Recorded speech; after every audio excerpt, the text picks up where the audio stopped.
¿Cuántas piezas hay aquí? Ya veo que estás muy interesada en aprender cosas sobre el ámbar.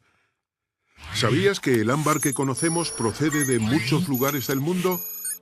Los yacimientos más importantes se localizan en el Báltico, en la República Dominicana, en México, en Estados Unidos, en Canadá, en Myanmar, en Líbano... ¿Y en España no tenemos ámbar?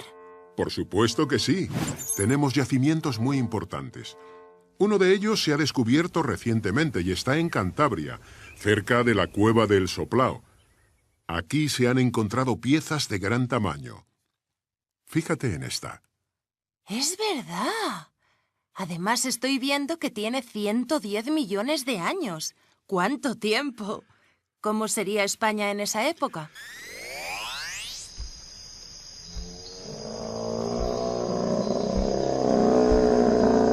Vamos, Gea, espabila y presta atención porque te voy a contar una historia muy curiosa.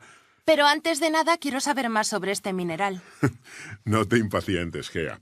Lo primero que tienes que saber es que el ámbar no es un mineral. Es resina fosilizada producida por árboles. ¿Sabías que en Nueva Zelanda se encuentran los árboles que más se parecen a los que generaron el ámbar durante el Cretácico? ¡Son enormes! ¿Qué son? Se llaman pinos kauri. Se trata de unos árboles milenarios que en la actualidad producen grandes cantidades de resina. Los científicos piensan que durante el Cretácico, hace 110 millones de años, en España existieron árboles muy parecidos que produjeron la resina espesa y pegajosa que dio lugar a esos trozos de ámbar que has visto en el museo. Se ven cosas negras dentro de algunas de las piezas. Claro, Gea. El ámbar es una resina fosilizada en la que ocasionalmente quedaron atrapados muchos insectos porque era muy pegajosa. Entonces, lo que yo he visto dentro del ámbar son bichos. ¡Qué interesante!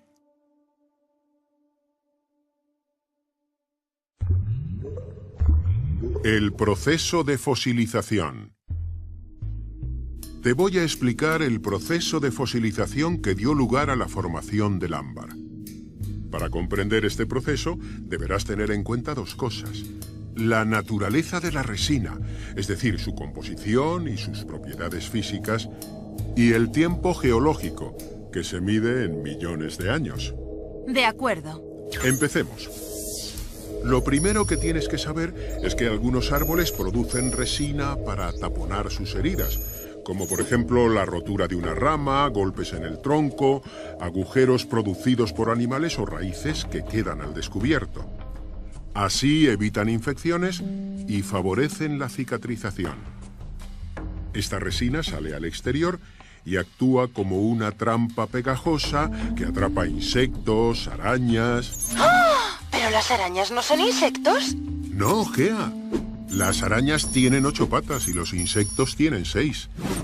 Gracias a este detalle tan sencillo de comprobar, podrás distinguir a arácnidos de insectos.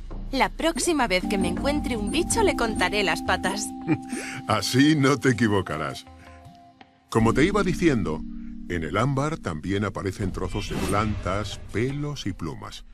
Incluso a veces se encuentran pequeños anfibios, reptiles o mamíferos conservados en su interior, aunque esto es menos frecuente.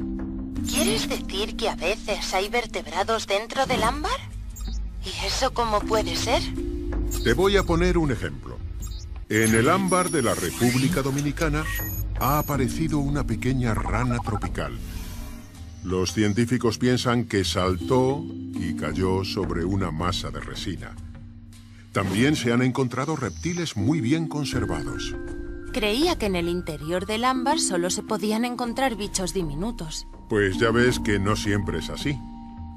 Pero sigamos con nuestra historia. Normalmente, la resina que el árbol ha producido se va secando y endureciendo progresivamente y cae desde el árbol al suelo del bosque. ¿Así que aquí es donde se produce la fosilización? No tan deprisa, Gea. El viaje de la resina no ha hecho más que empezar. Sobre estas masas depositadas al pie de los árboles van cayendo hojas y tierra arrastradas por el viento y la lluvia, de modo que quedan cubiertas, se van enterrando poco a poco y ahí permanecen durante varios años. A veces, los bosques con árboles productores de resina se destruyen por alguna catástrofe, como un incendio forestal, una riada, o si están próximos al mar, un tsunami. ¿Y qué pasa entonces? Pues que en estas condiciones, las resinas que estaban enterradas en las proximidades de los árboles quedan al descubierto y son arrastradas por las aguas hasta zonas más alejadas, como el delta de un río o la orilla del mar. Y allí se depositan y vuelven a enterrarse. Si las masas resinosas permanecen enterradas en estas cuencas sedimentarias durante millones de años, se transforman en ámbar. ¡Millones de años! Eso es muchísimo tiempo. Sí, Gea, ya te he dicho antes que la fosilización es un proceso que requiere de mucho tiempo para producirse. ¿Y si en lugar de millones pasan miles de años? ¿Seguirá produciéndose ámbar? En ese caso, la resina que solo se ha transformado parcialmente porque no ha transcurrido el tiempo suficiente, recibe el nombre de copal. Normalmente el copal aparece mezclado con restos de las plantas del bosque en donde se produjo. Creo que ya lo entiendo. Todos los ámbares han sido antes copal, ¿no? Muy bien, Gea. Esa es la idea. ¿Y en España hay copal? No, lo que tenemos en España es ámbar, uno de los más antiguos que se conocen en el mundo. ¿Y en qué sitios de España se ha encontrado? En diversos lugares que se llaman yacimientos. Vamos a visitar algunos de ellos para que veas cómo aparece el ámbar en las rocas. El ámbar en España.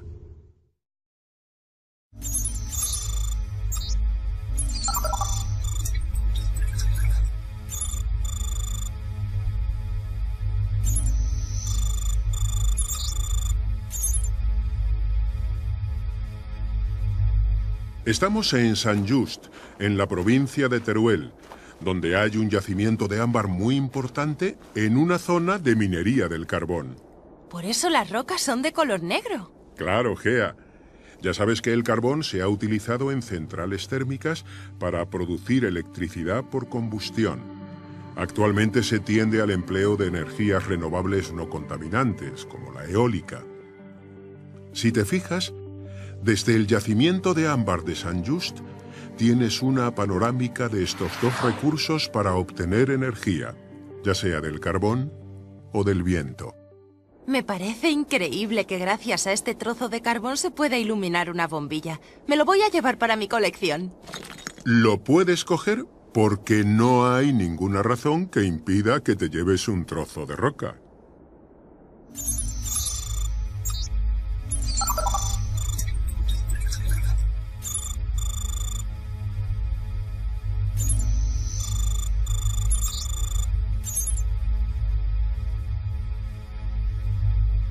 Ahora nos encontramos en el afloramiento de Cortes de Arenoso, en Castellón.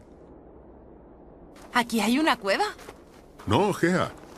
Es un agujero excavado por los pastores de la comarca para extraer ámbar. ¿Entonces a los pastores les interesaba el ámbar?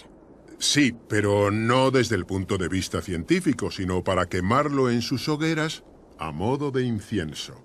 Pues aquí hay un trozo muy bonito de ámbar. Me lo voy a llevar también. No. Déjalo donde está. La ley es muy clara respecto al patrimonio paleontológico. Solo los científicos están autorizados para la extracción y estudio de los fósiles y su posterior entrega a un museo. Como vas a ver, hay algunos yacimientos especialmente protegidos por su importancia científica.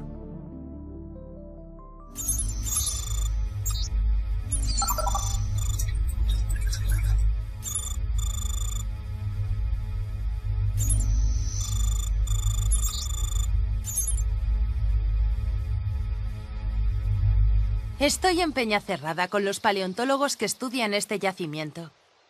Es un privilegio que te hayan permitido acceder a este yacimiento tan importante.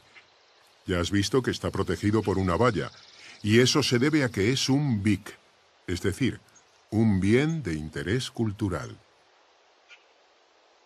Nos han dado un permiso especial para tomar muestras del estrato con ámbar. Es esta capa de color más oscuro que resalta entre todas las demás. Ese estrato es más oscuro porque contiene carbón y otros restos de origen vegetal de tamaño microscópico, como por ejemplo granos de polen y esporas. ¿Y para qué sirven unos fósiles tan minúsculos? Este polen es muy importante para conocer tanto la edad de los yacimientos como las plantas que vivieron en Álava en tiempos de los dinosaurios.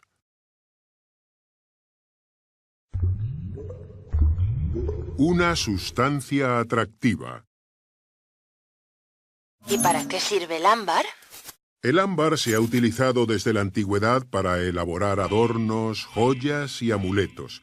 De hecho, se han encontrado trozos tallados de ámbar en cuevas prehistóricas del norte de España.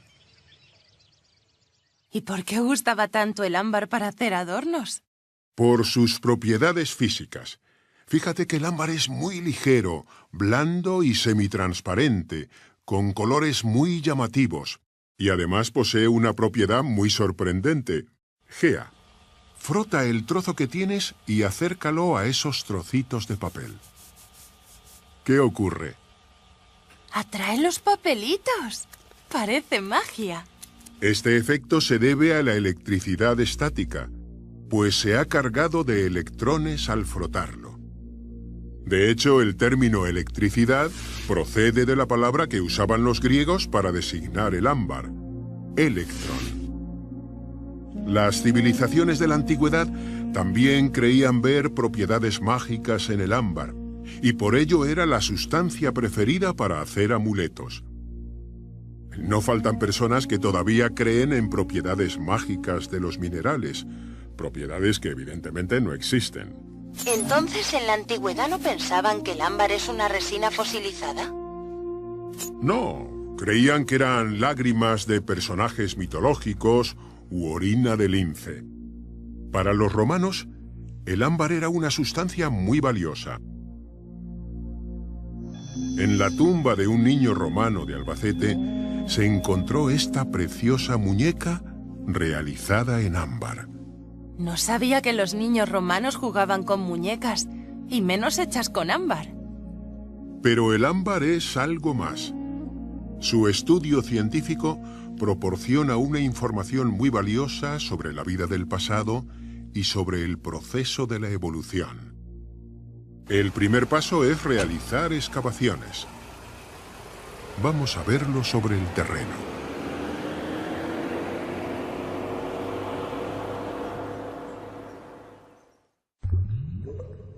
La excavación del ámbar.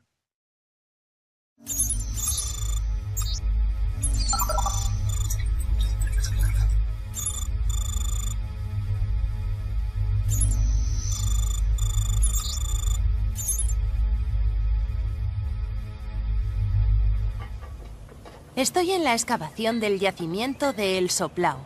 Me han dicho que es uno de los afloramientos de ámbar más importantes de Europa. Efectivamente, Gea.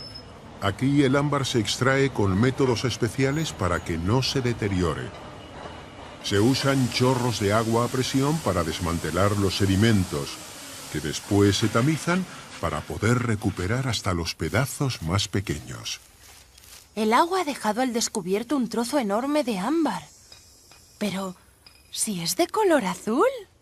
Una de las peculiaridades de este yacimiento es que el ámbar se ve azulado cuando incide sobre él la luz del sol. Esto se debe a un fenómeno llamado luminiscencia. Voy a ver si saco una pieza igual. ¿Qué es esto? Parecen hojas. Has acertado, Gea. Son restos de plantas. Estas rocas también contienen hojas y tallos de coníferas, posiblemente de los árboles que produjeron la resina que dio lugar al ámbar de El Soplao. Esto es fascinante. Yo quiero ser paleontóloga. Te comprendo, Gea. Este yacimiento ha despertado gran expectación entre la comunidad científica por el gran volumen de ámbar que se está obteniendo y por la conservación tan excepcional de los fósiles que contiene. A mí lo que me llama la atención es la presencia de fósiles en el interior del ámbar. Por cierto, en la excavación no los he visto. Esos fósiles son muy importantes porque son muy poco comunes y suelen ser especies desconocidas. Para que puedas verlos bien y para que los científicos puedan estudiarlos en detalle, es necesario un largo trabajo de preparación en el laboratorio. Eso también me gustaría verlo. Vámonos entonces al laboratorio del Museo de Ciencias Naturales de Álava.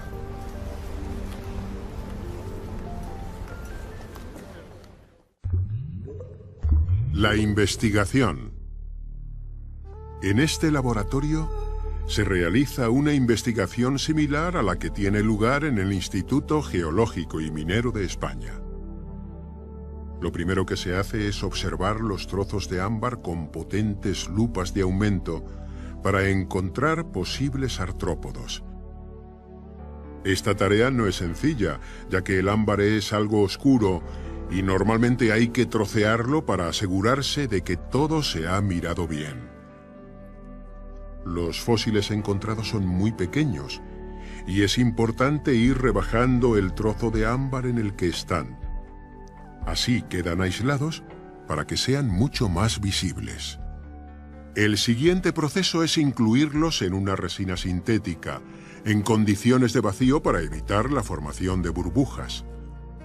Una vez endurecida, la resina se corta con una sierra de joyero y se le da el pulido final. ¿Puedo ya por fin ver los insectos? Como son muy pequeños, tenemos que verlos con el microscopio.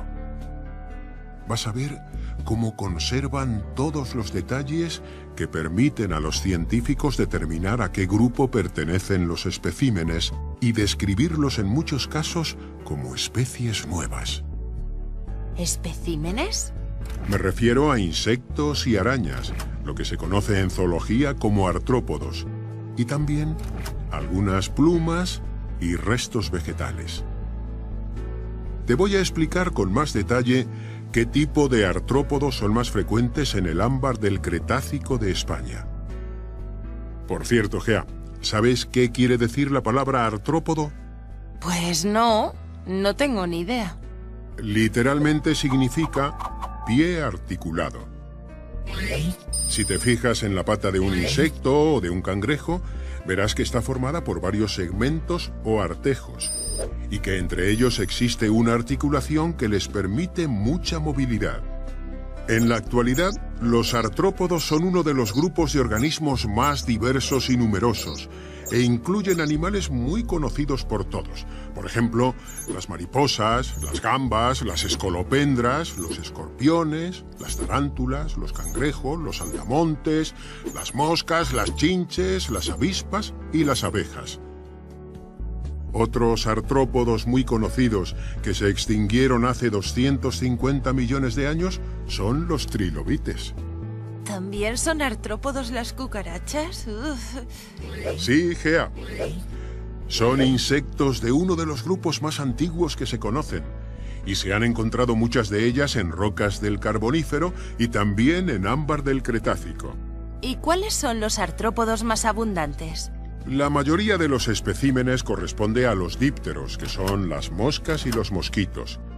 De ellos se han encontrado muchas especies y ejemplares muy extraños. También abundan los himenópteros, principalmente avispas parásitas de otros insectos. ¿Cómo sabes que eran parásitas? Porque las hembras tienen al final del abdomen una especie de pequeña aguja llamada ovopositor que sirve para inyectar sus huevos en las puestas de sus víctimas. Al introducir un huevo dentro de otro, eclosionará un insecto diferente al esperado.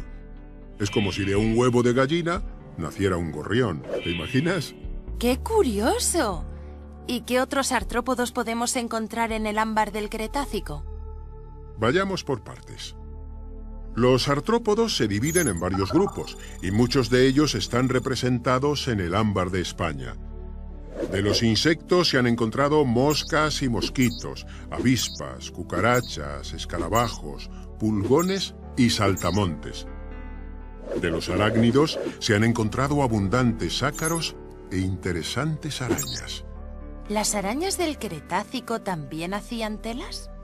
Precisamente, Gea, en el yacimiento de Saint Just se encontró la tela de araña más antigua conocida, y en ella estaban atrapados varios insectos. Fue un descubrimiento muy importante y salió en los periódicos. Resulta que esa tela tan antigua era como las telas espirales de la actualidad, las llamadas telas orbiculares. Mira, Gea, esta mosca tiene un ácaro pegado a una pata. Se estaba alimentando de ella cuando los dos quedaron atrapados en la resina y murieron juntos. Es un raro ejemplo de parasitismo en el registro fósil. Chupar la pata de una mosca. ¡Qué asco! Para ti sí, pero para un ácaro, una mosca debe de estar deliciosa. Antes me has dicho que también se encontraban plumas en el ámbar. Sí, Gea. Han aparecido algunas plumas de pequeño tamaño, pero no se sabe si son de dinosaurios emplumados o de los primeros pájaros que se conocen. ¡Qué bien se ven! A veces encontramos ejemplares únicos y por tanto muy importantes para la investigación en ámbar muy turbio o muy alterado. En esos casos se puede utilizar una técnica reciente de alta tecnología como es la tomografía computerizada mediante un sincrotrón, que es una especie de acelerador de partículas. ¿Quieres ver una araña del ámbar del Cretácico tomografiada con el sincrotrón francés de Grenoble? ¡Sí! Esta imagen de alta resolución en 3 dimensiones contiene todos los detalles externos e internos del fósil, de manera que se puede realizar una investigación más exhaustiva que la que se hace con microscopios para identificar ejemplares en ámbar transparente. Dices que se conservan las partes internas. Yo creía que el interior de estos fósiles estaba también relleno de ámbar. En algunos sí, pero lo normal es que estén huecos y en unos pocos ejemplares se conserven algunos tejidos blandos, como músculos con su estructura celular. ¡Claro! Y en esos tejidos fosilizados estará conservado el ADN. Eso lo he visto yo en una película. Los científicos buscaban en el ámbar mosquitos que hubieran picado a los dinosaurios en el Jurásico. Sacaban la sangre de dentro de su cuerpo y así conseguían el ADN de los reptiles. Con él fabricaban nuevos dinosaurios y... No, Gea. Eso que me estás contando es efectivamente una película. Se ha demostrado que el ADN puede tener como mucho una antigüedad de pocos miles de años, ya que se trata de una molécula muy compleja y muy delicada. Ni siquiera la conservación tan excepcional del ámbar ha permitido que el ADN se preserve. Lo que siempre se conserva muy bien es el exoesqueleto de estos artrópodos, que en realidad es lo que vemos a través de la superficie del ámbar. Pues yo me había creído que los dinosaurios podían volver a la vida. En fin, ¿cuántas especies podemos encontrar en el ámbar?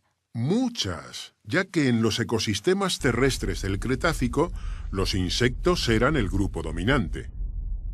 En la actualidad ocurre lo mismo. Fíjate, se estima que actualmente viven varios millones de especies de insectos en la Tierra.